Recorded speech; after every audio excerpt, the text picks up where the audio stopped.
Bugünkü dərsimiz mövcud quruluşa qarşı çıxışlardır. Rusiya, bu dövrdə Rusiyada 20-ci əsrin əvvəllərində fəhlərin vəziyyəti çox ağır idi. Fəhlərin vəziyyətinin ağır olma səbəbləri onların iş saatlarının çox, əmək haqqlarının az, sosial vəziyyətinin ağır olması idi. Və Rusiyada 20-ci əsrin əvvəllərində dünya iqtisadi böhran Rusiyanın özünün də təsirsiz ötüşməyəcəkdi, əhalinin vəziyyəti daha da ağırlaşacaqdı, böhran daha da genişlənəcəkdi və iqtisadi çökəcəkdi. Buna görə də Rusiyada artıq fəhlə çıxışları baş verəcəkdi. İlk fəhlə çıxışı, siyasi fəhlə çıxışı 1900 ilk siyasi çıxış 1902-ci ildə olacaq. Bildiyiniz kimi, ümumiyyətlə Azərbaycanda fəhlə tətilləri 19-cu əsrin 70-ci illərində başlayır. 1895-də ilk mütəşəkkil fəhlə tətili olacaqdı və 1902-ci il ilk siyasi fəhlədir. Niyə siyasi fəhlə tətili deyir buna? Çünki siyasi cəhətdən çıxışlar baş verəcəkdir. Rədd olsun monarxiya, məsələn, dövlət quruluşuna qarşı çıxış olacaqdı. İlk dəfə siyasi fikirlərin səsləndiyi bir tətil idi. 1903-cü ildə isə ilk ümumi tətil baş verəcəkdir. Lakin bu tətil də hər iki tərəfdə yatırılacaq. Tətil hərəkatı baş verən zaman tətil komitələri yaradılırdı.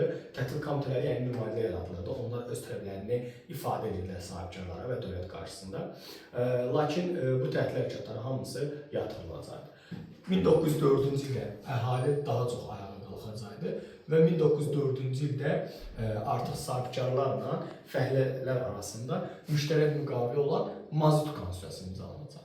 Mazut Konstitusiyası ilk dəfə olaraq fəhlələrin sahibkarlar üzrə qələbəsi hesab olunan bir konstitusiyadır, yəni müqavilə idi və bu müqavilə nəticəsində, Mazut Konstitusiyası nəticəsində işçilərin saatı 9 saata qədər endirilir, iş maaşları qaldırılır, Cənubi Azərbaycandan köçüb gələnlərin maaşları bərabər olacaqdır, həftədə bir dəfə istirahət, ildə bir dəfə məzuniyyət veriləcəkdir. 1905-ci ildə bütün fəhlələri bu tipli bir müqaviləni də imzalayacaq. 1905-7-ci ildə Rus-Yapon müharibəsinin təsirlərini göstərən amillər çoxaldığı üçün Rusiyada burjuiya inqilabı baş verir. 1905-7 ilk burjuiya inqilabı hesab olunacaqdı 1905-7-ci ildə. Bu inqilaba görə dedik ki, əhali ayağa qalxacaqdı, Rusiya daxilində fəhlə tətilləri baş verəcəkdi, qaçaqçılıq hərəkatı genişlənəcəkdi və Azərbaycanda da eynisi baş verəcəkdi. Həm əhali ayağa qalxır, fəhlə tətilləri olur, qaçaqçılıq hərəkatı olur. Yəni bunların hamısı çoxalacaqdı o dövrdə və bunların qarşısını almaq üçün Rusiya məcburiyyət siyasət edir. Lakin 1905-ci ildə manifest imzalanacaqdı. Manifestə görə söz, mətbuat, vicdan azadlığı, insanların belə deyək də öz dillərində təhsil alma azadlığı və partiyaların fəaliyyət göstərmə azadlığı da veriləcəkdir. Lakin buna baxmayaraq bununla bağlı Rusiya parçalı hökmranlıq siyasəti yeridirdi. Burada Azərbaycandakı baş verən çıxışları qarşı almaq, əhali bir növ belə deyək, başını qatmaq üçün erməni qırğınlarına təhrik edildi. Və 1905-ci ildə fevralında Daşnaqsutun partiyası ilə ermənilərin Daşnaqsutun partiyası var. Onlarla razılaşmaya görə fevralında qırğınlar baş verir Bakı şəhərində. Bakı şəhərində qırğınlarla paralel Naxçıvanda baş verəcək, Zəngəzurda baş verəcəkdi, sonra bundan Qarabağda baş verəcəkdi, İrəvanda baş verəcəkdi, Qarabağın digər bölgələrində baş verəcəkdi, Xocalıda, Ağdərədə, bu istiqamətlərdə belə deyək də qırğınlar baş verəcəkdi. Və bu qırğınlar zamanı bir çox azərbaycanlılar öldürüləcək. Amma buna baxmayaraq Azərbaycanlılar da bu qırğınlara qarşı ciddi şəkildə müqavimət göstəriləcəkdir. Rusiya güya ki bu qırğınların qarşısını almaq üçün 1905-ci ildə fevral ayında 2 inzibati islah keçirəcək. 1. Qafqaz zanişinliğini bərpa eləyəcəkdi. 2. Bakıda hərbi vəziyyət elan edəcəkdi və qubernator, Bakı general qubernatorluğunu yaradacaqdı. Yəni general qubernatorluq yaradacaqdı. Bu tədbirlərin nəticəsində güya sabitliyi təmin etmək istəyirdi. Lakin özü arxa cəhətdə, yəni bu planları həyata keçirirdilər.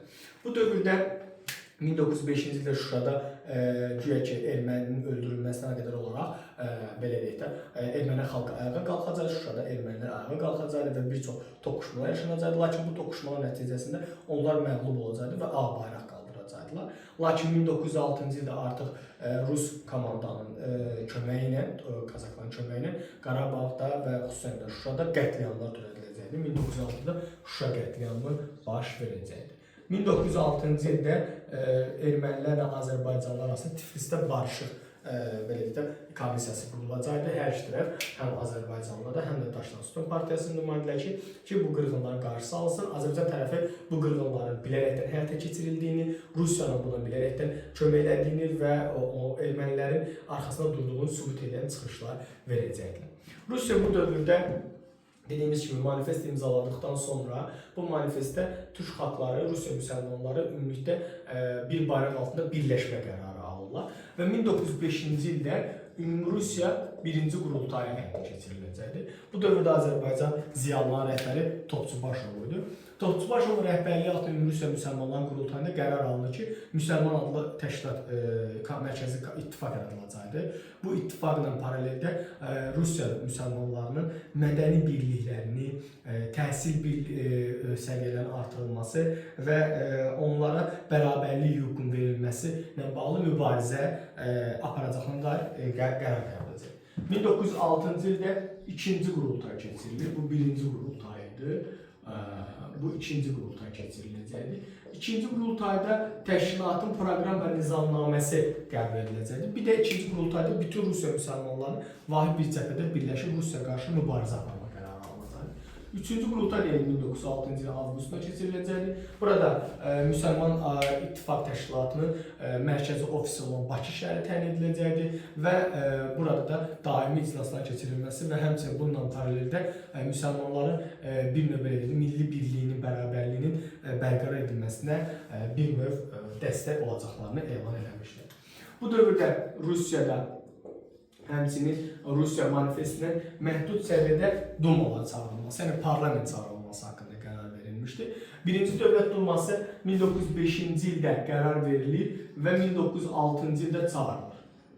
Birinci Dövlət Dumasında Azərbaycanlılar içərisində Əlmərdan bəy Topçubaşov belə deyək də bir növ çıxış eləyəcəkdi, Ziyad xanov, Murad xanov çıxış eləyəcəkdi, İrəvanski çıxış eləyəcəkdi, Əliyev çıxış eləyəcəkdi, Haqverdiyev çıxış eləyəcəkdi. Lakin 1906-cı ildə o elə Duma çağırılmasına paraleldə qovulacaqdı. İkinci Dövlət Duması çağırılır. İkinci Dövlət Dumasında isə kimlər iştirak edəcəkdir? Xasməmmədov, Xoyski, Mahmudbəyov, Şahtaxtinski, Zeynalov bunlar çıxış edəcəkdilər. Birinci Dövlət Duması dağılan zaman Topçubaşovla Ziyadxanov Vubok bəyannaməsi imzalayacaqdılar. Vubok bəyannaməsinə görə Çarın bu elədiyi haqsızlıq idi, qeyri-demokratik idi və bu Vubok bəyannaməsi təbii ki, bu iki şəxsin həbsinə səbəb olacaqdı. Üçüncü Dövlət Duması daha ilticacı Dövlət Dumasıdır. Şimali Azərbaycandan cəmi bir Azərbaycanlı 3-cü Dövlət Dumasında fəaliyyət göstərir. 1907-1912-ci illərə əhatəli Xəlibər Xasməmmədov. 4-cü Dövlət Dumada yenə 3-cü Dövlət Duması kimi daha ilticacı idi. 1912-1917-ci illərdə əhatəli burada da Məmməd Yusif Cəfərov iştirak edəcəkdir. Əlmərdan bəy Topçubaşov Azərbaycan tarixində bu dövrdə ziyalıların rəhbəri idi. İlk Çara Əlsalnaməni imzalamışdı, göndərmişdi. Vubok bəyannaməsini imzalayanlar idi. Bu dövrdə burjuaziya rəhbəri Hacı Tağıyev idi və Azərbaycanlılar bu dövrdə birgə fəaliyyət apararaq, burjuaziya və ziyalılar birgə fəaliyyət apararaq nəşr, maarif və nicat cəmiyyətlərində birləşmiş və Çar Rusiyasının bu belə deyək də demokratik burjuaziya inqilabı dövründə mübarizə aparıb və müsəlman xalqlarının bir növ hüquqlarını müdafiə edəcəklər. Bu sizin birinci dərsimizdir. Mövzu quruşa qarşı olan çıxışlardır uşaqlar.